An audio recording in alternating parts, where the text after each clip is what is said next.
up, Thrive family? Dr. Mike here coming at you with our weekly wellness workshop where my hope is to empower, uplift, and enlighten to a greater degree. Now tonight we're digging in on Fad Diets. We're talking about how to keep our body healthy. That's really the goal behind all these different crazy diet crazes that are out there nowadays. I get asked on a regular basis, almost daily sometimes, about how should I be eating? What should I be eating? Is there a better way to eat? What diet is best? Should I follow this? Should I follow that? I get questions like that on a constant basis, and I always do my certain best to try to guide those individuals along a more informed and more enlightened pathway when it comes to their healthcare choices. But I will always say that I am certainly not a dietitian. I am not a nutritionist. That is not my area of 100% focus. I have a great knowledge basis in nutrition, obviously, just some of my background in healthcare. And it's certainly something that I'm passionate about when it comes to the care of my own body and my own family as well. So I certainly speak from my knowledge basis of what I've learned, but also from my own personal experiences as well, and hope that as I share that can help you along your journey as well. So really, when it comes to the way I approach the things that I put into my body, the foods that I eat, my story really stems from some pretty important experiences for both myself and Dr. McKenzie. I personally grew up in your very typical American household when it came to the things we were eating. There were certainly plenty of things coming from boxes and cans, and my parents certainly did the best that they could based on the knowledge that they had and what they had available to them at the time frame. Looking back in retrospect, we know that these certainly probably weren't the best choices in the world. So as I moved into my college years, obviously I carried on with the way I was eating based on what my experience was prior to that. So as most college kids will do, we focused on trying to spread that dollar as far as possible and get everything that we could for as cheap as we could. So we weren't necessarily concerned about the quality of the foods we were intaking for a period of time during our undergraduate career. Until we came across an amazing opportunity. One of the summers while I was in college, I ended up getting a job at a local organic farm that did community-supported agriculture. For those of you that are in the office, that's the reason why we have boxes dropped here on a regular basis. The whole premise of it is it's a farm that's supported directly by the community. They don't necessarily sell directly to stores, but really individuals come in and purchase a portion of the crops every year. It's a great way of farmers, small farmers, being able to run their business. I highly support it, but I diverge on that one. But as I said, it was a nice organic farm, and what it afforded me was, it really afforded me an amazing opportunity to be engulfed in the quality of the foods that we put into our system. Part of my paycheck, if you will, was the ability to bring home vegetables on a regular basis, anything that was harvested on the farm. There are certain things that obviously weren't given out to the direct public because they were blemished, or they weren't necessarily perfect, maybe too big or too small or whatever it may have been. So I had pretty easy and ready access to a lot of amazing food. And so throughout the course of that summer that I worked there and into the next year, Dr. McKenzie and I supplemented a large portion of our grocery shopping from our farm. And it was an amazing opportunity because the drastic difference we experienced in the way we felt and functioned through our day was just mind-blowing to us. We went from eating, a very, unfortunately typical Americanized diet of processed foods and cheaply made foods to moving into something that was extremely based in organic, fresh produce. And then at that point in time, since we had the couple extra dollars to spend, we were more mindful of going and choosing cleaner meats and other products as well. So we had a very good diet overall in the spectrum of things over the course of that time frame. And we personally just noticed such a great difference in not only our health. We saw that, any of the skin blemishes that we had cleaned up pretty easily. We had so much more energy. We weren't retaining the same kind of water that we were beforehand. Some of those stubborn spots were kind of going away without even having to try. So it was pretty cool to see the changes, and it's really this experience that drove Dr. McKenzie and I to continue to take a deeper look at the types of things that we put into our body, because it is such a vital component of health. Truly what we put into our body is what our body turns into our new cells and what we become. So it goes without saying that we want to take as best care of that as we possibly can. Now, really, like I said, as I bring myself back here, as I divulge just a little bit there, diverged a little, I should say, I get questions on a regular basis, asking what my experience and knowledge and opinion was when it comes to different ways of eating. And we live in a time frame over the course of the last 15 to 20 years or so where there's been a lot of different fad diets, if you will. Diets that have either come and gone or hung around to a certain regards. You probably heard a lot of the names, the Atkins, the Weight Watchers, the paleo, the keto, the all meat diet's a big one that's been going around recently. There are a plethora of different types of ideologies when it comes around to these different ways of dieting. And I think one of the biggest things we have to recognize when we take a look at these is you have to look at the way that they're marketed, if you will, and they're pushed out as the next greatest thing when it comes to our way of eating. Many of them tout that you're going to lose massive quantities of weight and keep it off, and all these great things, and they claim to do so a lot of times in a very quick fashion. And from my experience, it tells me, it shows me that there are really no magic bullets. There is no simple and easy route that you're going to change yourself around in a matter of a couple weeks and see drastic overall change. Typically, when something does act so quickly, it's typically not going to be very sustainable over the long term. And I think that's what tends to be the case with a lot of these different types of fad diets. They're things that people try for a short period of time, and they may find some success with them. Not that you can't lose weight if that's your goal on some of these different diets. But over the long term, most people are going to tend to find that they're not sustainable. They'll tend to start gaining the weight back over the long term, especially. They even go in the wrong direction overall, let alone they're just a stressful way of eating. So it becomes more of a challenge for people in that sense.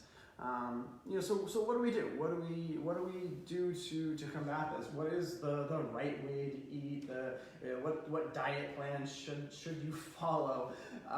And for me, as I really look at the body, look at how to keep our system healthy, I always try to boil it down into its simplest sense. There are some very just simple ideas when it comes to caring for our system. It doesn't need to be massively complicated, just as I was stating during our last conversation last week. For me, it's just a matter of just eat healthy. It's not that hard. It's really not too challenging.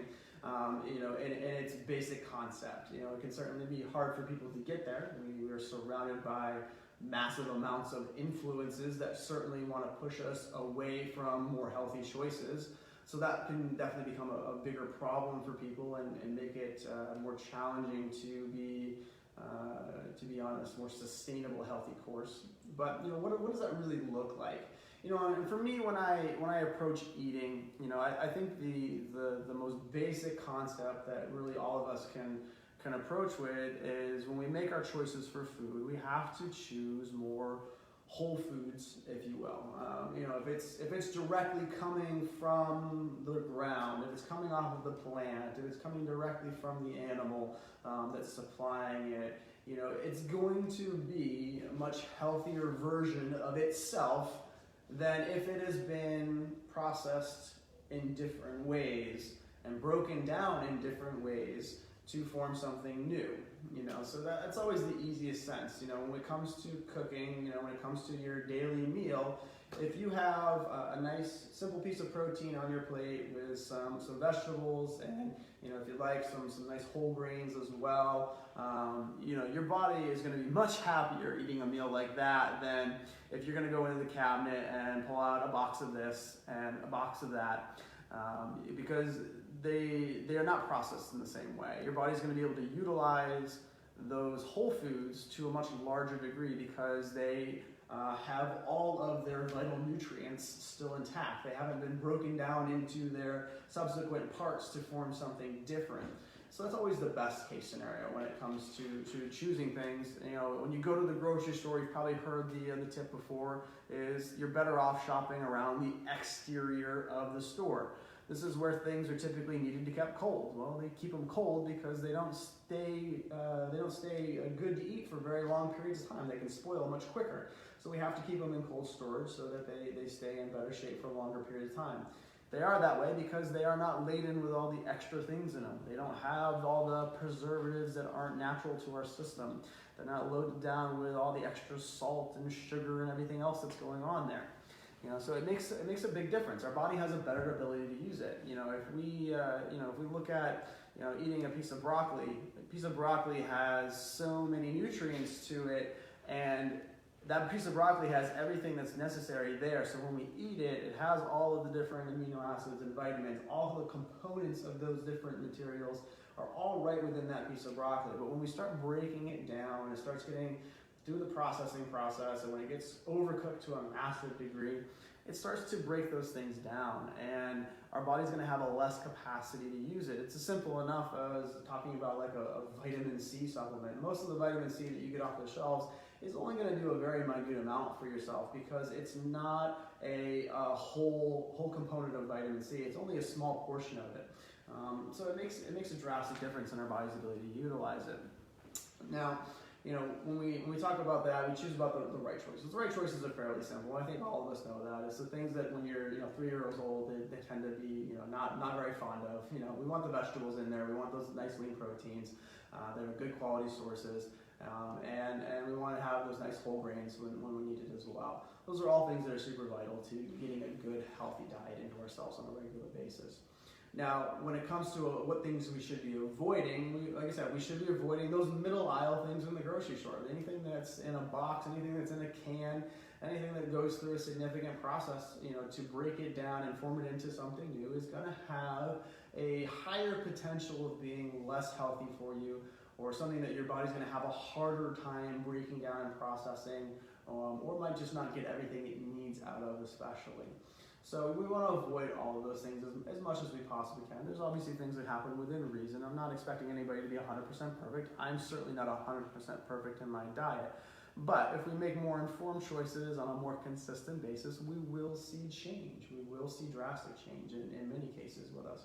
So we want to be avoiding those things. We want to avoid all those things. When you turn around a container and you look at the back and you look at the ingredients list, if you can't pronounce more than one or two of those things on that list, you really shouldn't be eating that. There's things there that you don't even know what it is.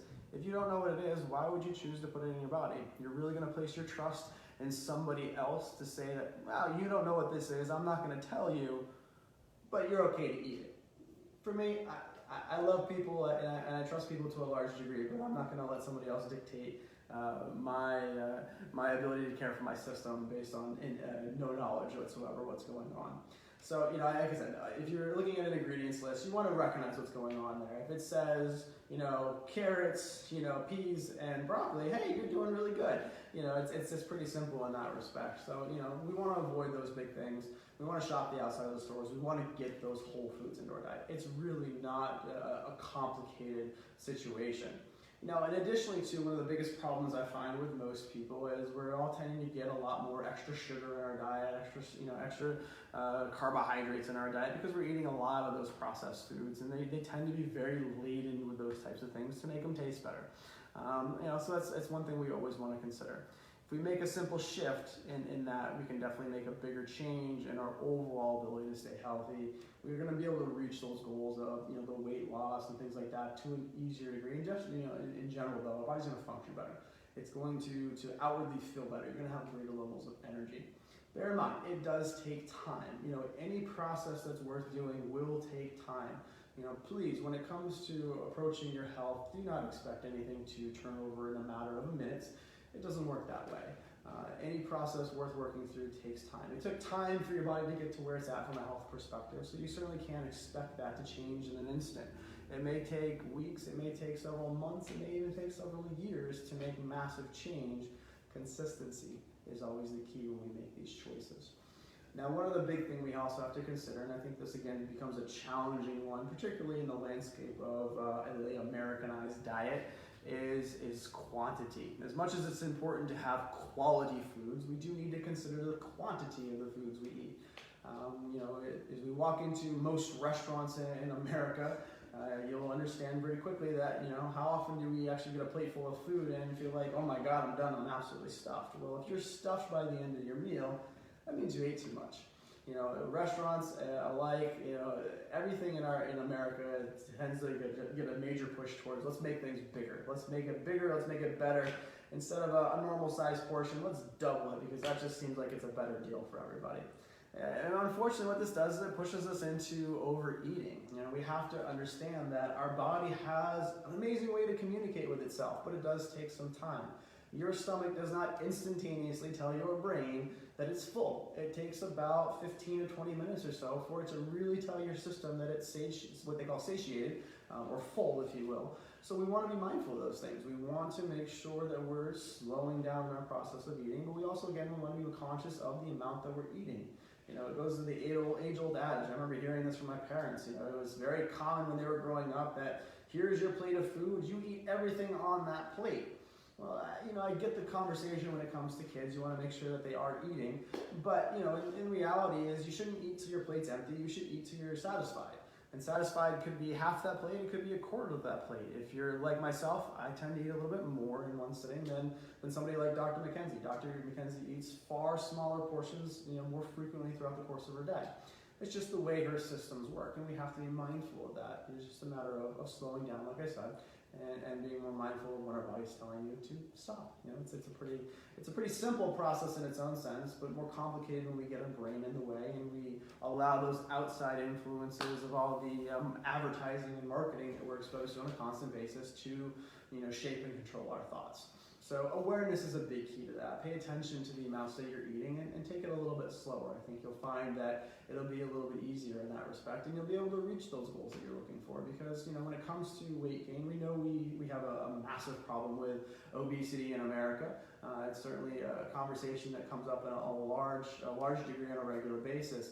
And a lot of that plays into the fact that we are overeating. We're just eating far too much food on a day-to-day basis. It's a simple calculation of the calories in need to be equal or lesser to than the calories you're putting out.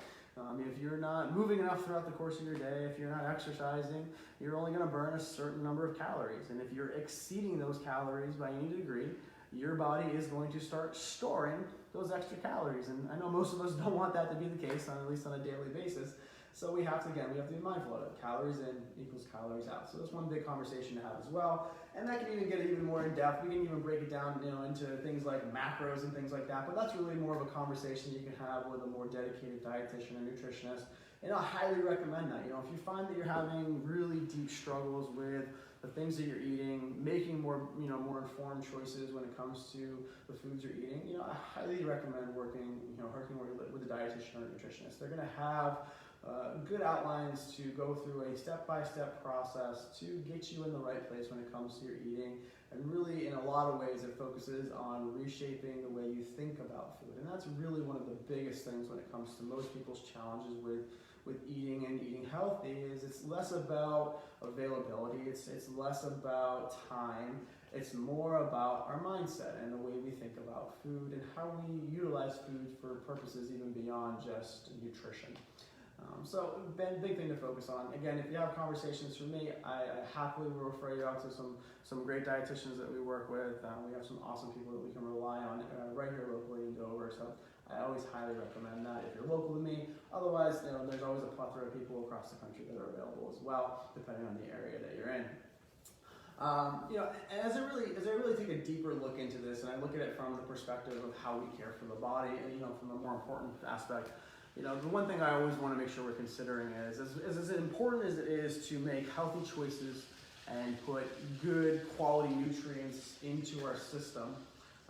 Our body has to be able to utilize those nutrients to the best capacity, and if there's dysfunction going on within the body to any degree, we're going to have a lessened ability to utilize those good nutrients that we're giving it. And I don't know about you, but I think I live in the mindset that if I'm going to invest my time and energy into something, I certainly want to maximize my benefit out of it. So from our perspective, we know that as we work with the central nervous system, you want your brain communicating with your body, and when there's dysfunction going on within the nervous system, our body doesn't communicate appropriately, and it causes dysfunction to occur. It causes the body to break down. We see a lot of gastrointestinal problems, coming into our office on a regular basis. I can remember all the way back into childhood with my own father who started up chiropractic care because of significant acid reflux going on. As we make those gentle adjustments and we put the nervous system into a place where it's more relaxed and functioning as it's supposed to, your body's going to have a greater capacity to utilize those good nutrients. So it's always the focus of really how I approach nutrition to a greater degree in our office is I make less about making direct recommendations, but more so about setting your body into a pathway to utilize those more positive choices that you're going to make, which is, again, why we focus on time frames like here tonight. I want to give you the insight and awareness to make more informed and more positive choices. That way, the things that you do outside of the office are not going to affect, are going to have a more positive effect on the things we're doing here inside the office. And that plays true with anything you're trying to do. Whether you're going to the gym, whether you're working with any type of doctor, you have to be mindful of what was the pathway that brought you to where you are at today.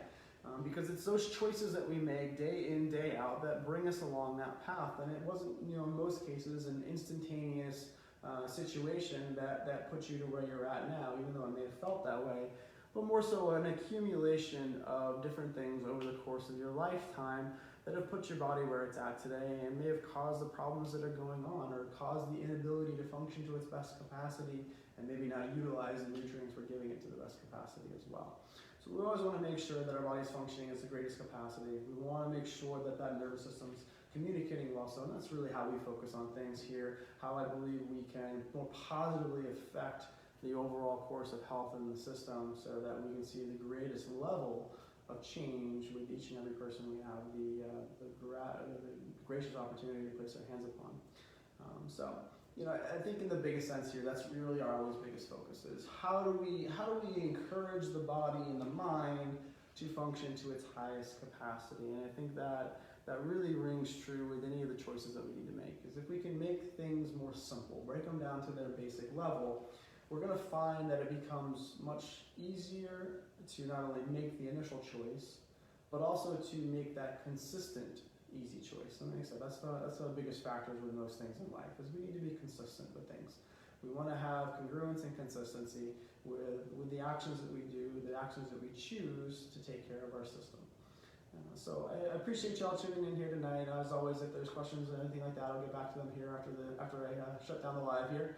But I appreciate you coming in here tonight and being involved in the conversation with me. And as always, if there are questions or concerns, let me know. And I'm certainly here to help and provide that hope for a better future. Have a great evening, and I'll talk to you guys next week.